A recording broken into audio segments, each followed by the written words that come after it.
how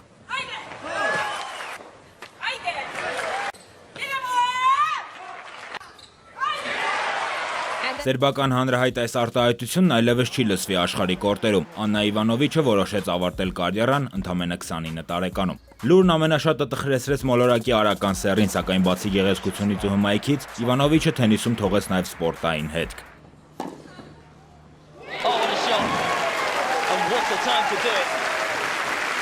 Արդեն 17 տարեկանում Աննան նվաճեց իր առաջին տիտղոսը, դա 2004-ին էր Կանբերայում։ 2 տարի անց նա ճանաչվեց WTA-ի տարվա հայտնություն, տղամարդկանց նմանատիպ մրցանակը բաժին հասավ Ռաֆայել Նադալին։ 2007-ին Իվանովիչն առաջին անգամ հասավ մինչև մեծ ծաղավարտի մրցաշարի եզրափակիչ, սակայն Ռոլան Գարոսի վճռորոշ խաղում նա զիջեց Ջյուսթին Էնենին։ 1 տարի անց Ավստրալիայում նմանատիպ հույզեր Աննային պարգևեց Մարիա Շարապովան։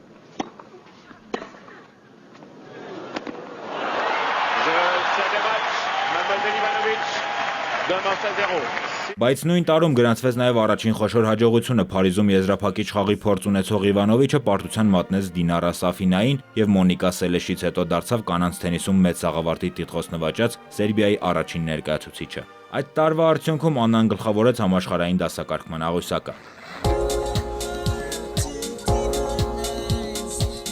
Տենիսին զուգահեռ Իվանովիչն իրեն փայլուն էր դրսևորում նաև մոդելային ասպարեզում։ Կորտում արդյունքները սկսեցին վատանալ, վնասվածքներն էլ դրան ավելի ու ավելի շատ էին նպաստում։ Այս տարի նա ամուսնացավ գերմանացի ֆուտբոլիստ Բաստիան Շվայնշտայգերի հետ։ Առաջինը կարիերան ավարտելու մասին հայտարարեց թենիսիստուհին։ Սպասվում է, որ շուտով դա կանի նաև Շվայնին։ Գրիգոր Ավետիսյան, ժամը լրատվական։